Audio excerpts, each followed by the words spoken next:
Welcome to the Ocean Lake Observatory. Okay, we're going to get the observatory ready for a night of astrophotography, hopefully tonight. So I've already released the 4 clamps that hold the roof down, so this thing rolls easy.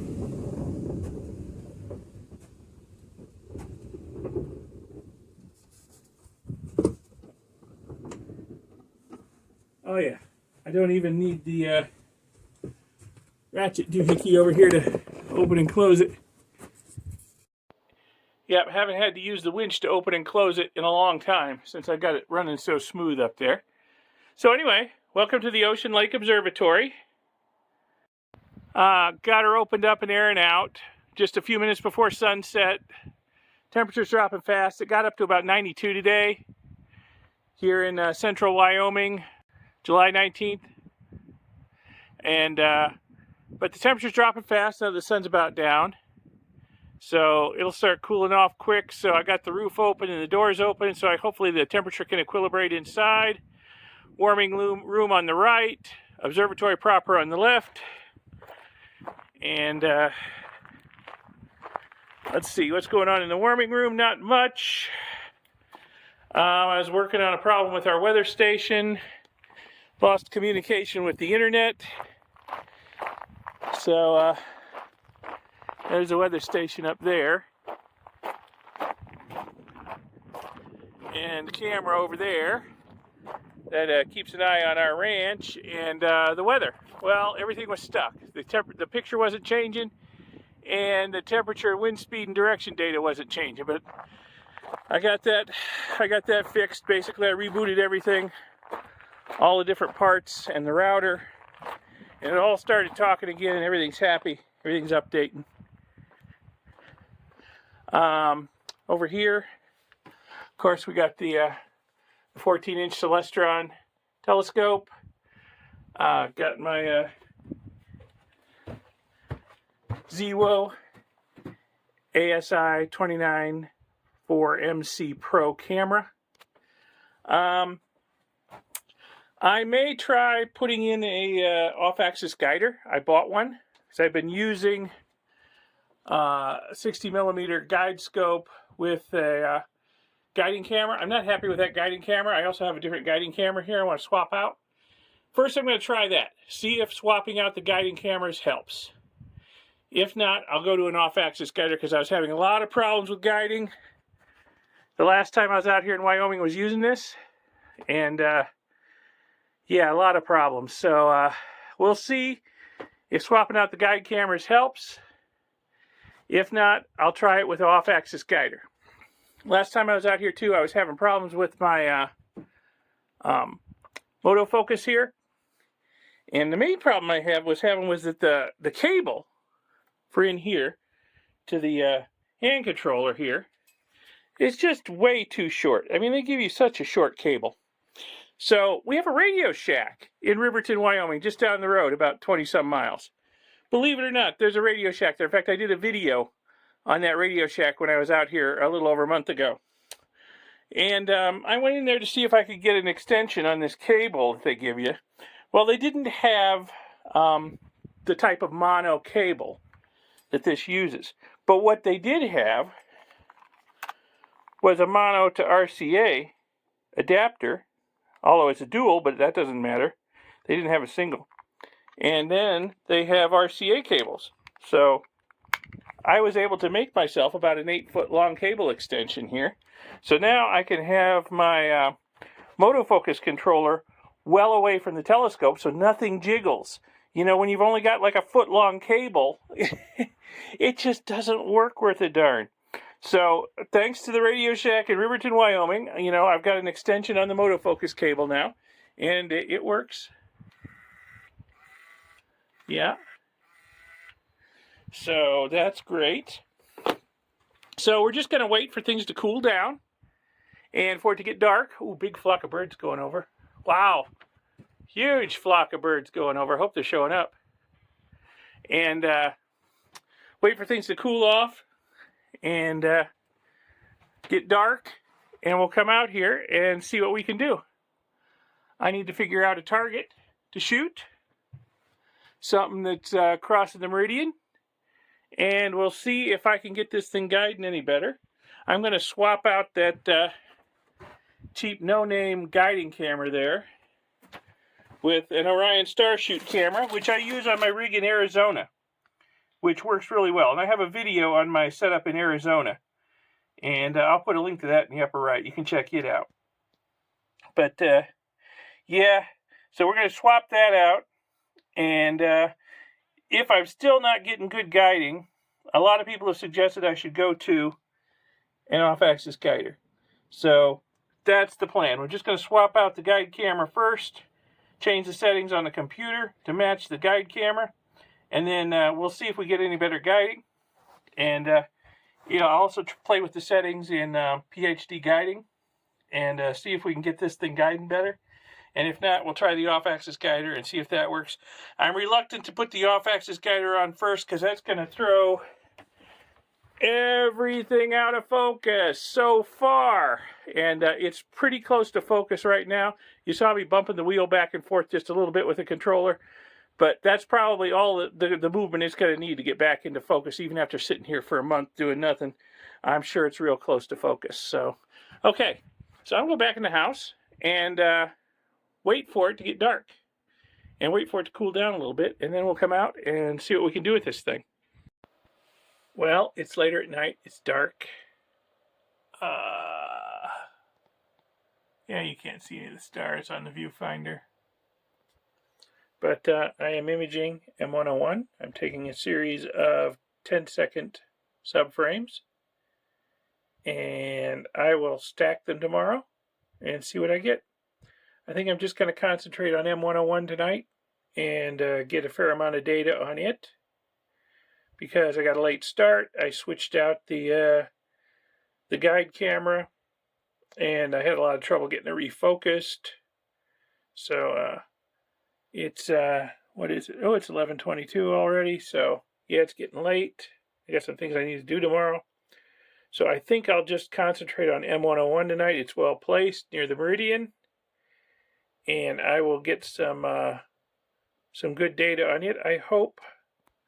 Now, I did not switch to using the off-axis guider, which a lot of people recommended I should do, rather than using the 60mm guide scope. So I'm still seeing a lot of guiding excursions in PhD guiding here.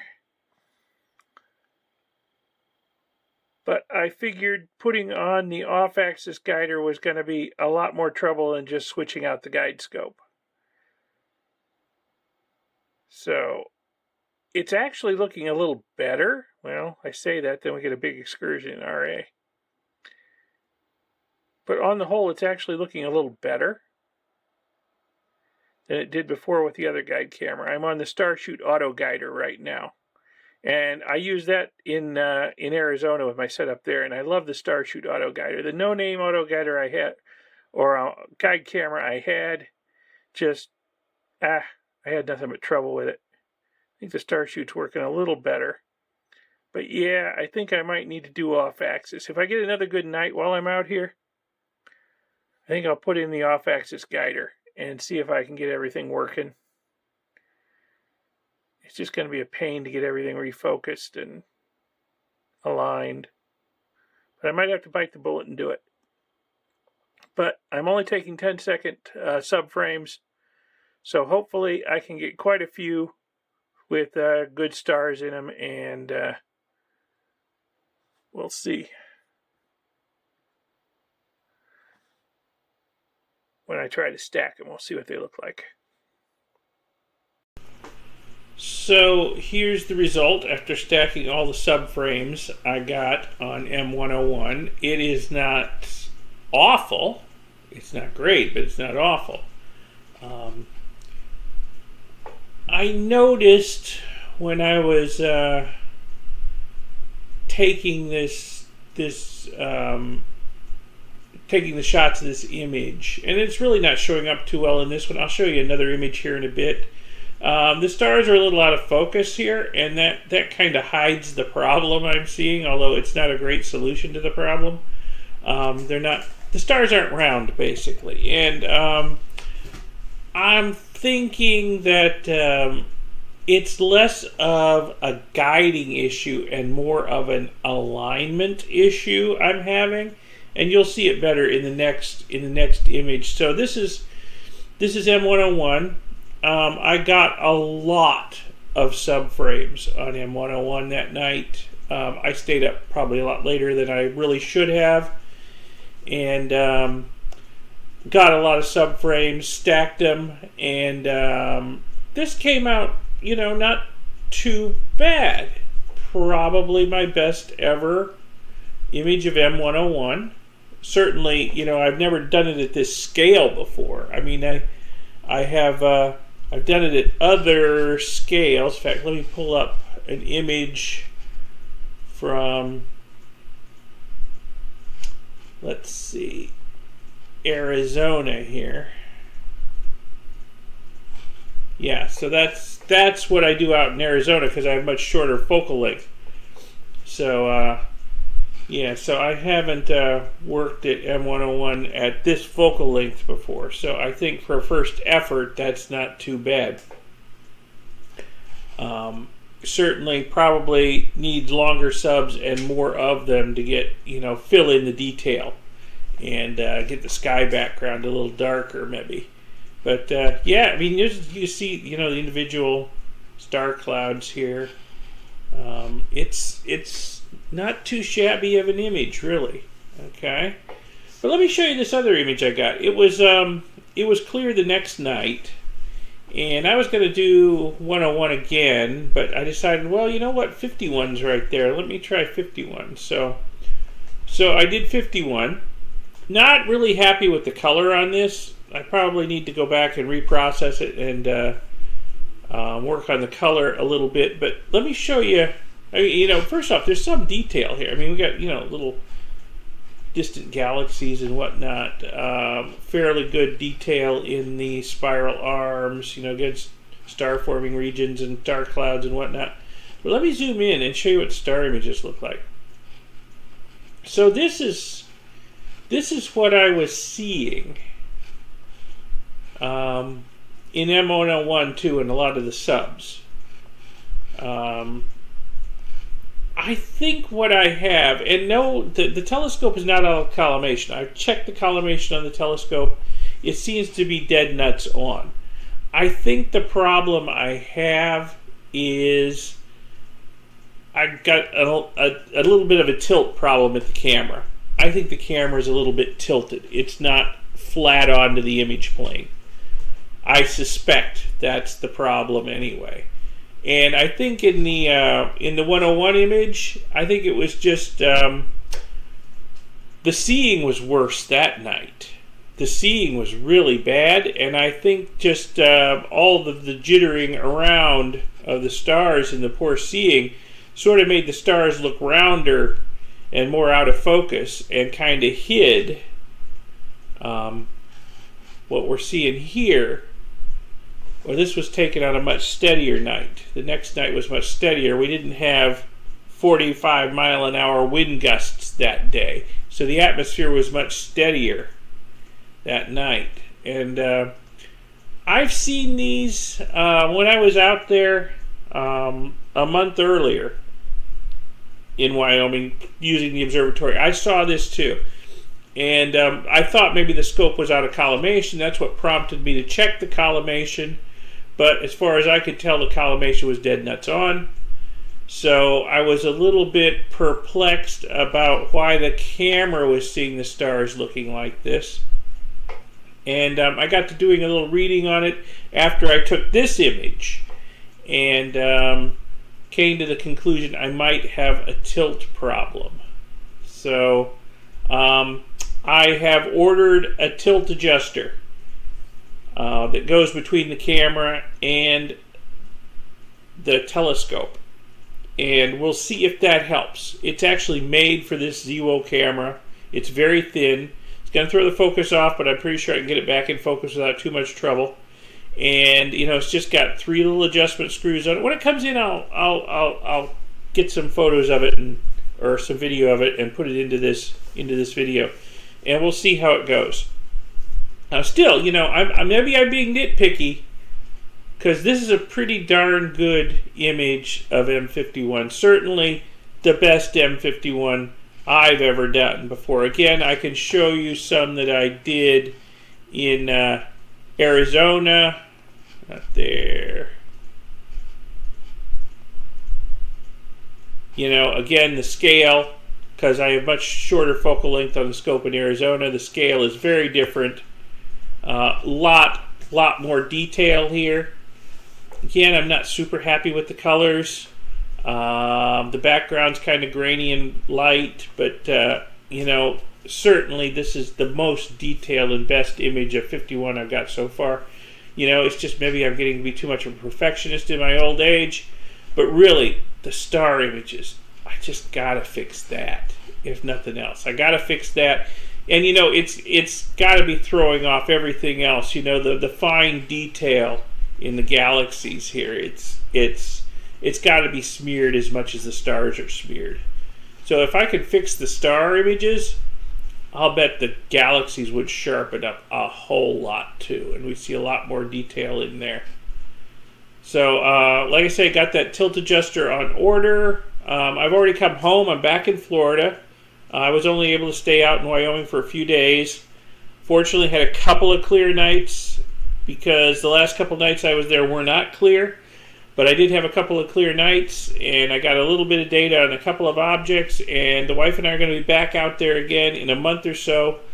And I should have the tilt adjuster with me, and we'll give that a try and see if I can clean up these star images. I sure hope so.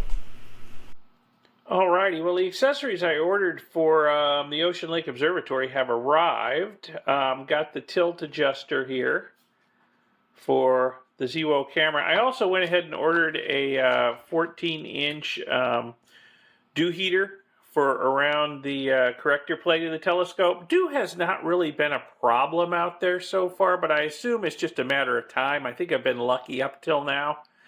I think get out there on a more humid than average night, I think dew is going to be a problem on that Schmidt-Cassegrain. So I went ahead and I ordered a dew heater for it. I'll take that with me. And then we've got the tilt adjuster. Let me take it out of the box and give you a look at it. So here we are. Comes with a little Allen wrench. It's got some push-pull adjustment screws in there to adjust the tilt. So, you know, it did not come with instructions, but I'm sure I can figure it out. I imagine this side goes into the camera, and then this side would go into the telescope. Hopefully there's clearance to adjust the screws. Unfortunately, I'm not in Wyoming right now, but I will be in a few weeks. We'll take this out there with us, and we'll try it, and hopefully I can adjust away that misalignment that I seem to be seeing between the telescope and the camera, and maybe getting some nice round star images. That's what I'm hoping. So we'll see if that works. So, like I say, we'll be back in Wyoming again in a few weeks. So I'll probably make another video when I'm out there at the Ocean Lake Observatory then. But until then, hey, thanks for watching. I hope you found this video at least interesting, educational, inspirational, whatever. Give it a like, give it a thumbs up, and subscribe to see my future videos. There will be more videos from the Ocean Lake Observatory, videos from my Arizona Observatory, and all kinds of other videos coming out on this channel. So subscribe to see those.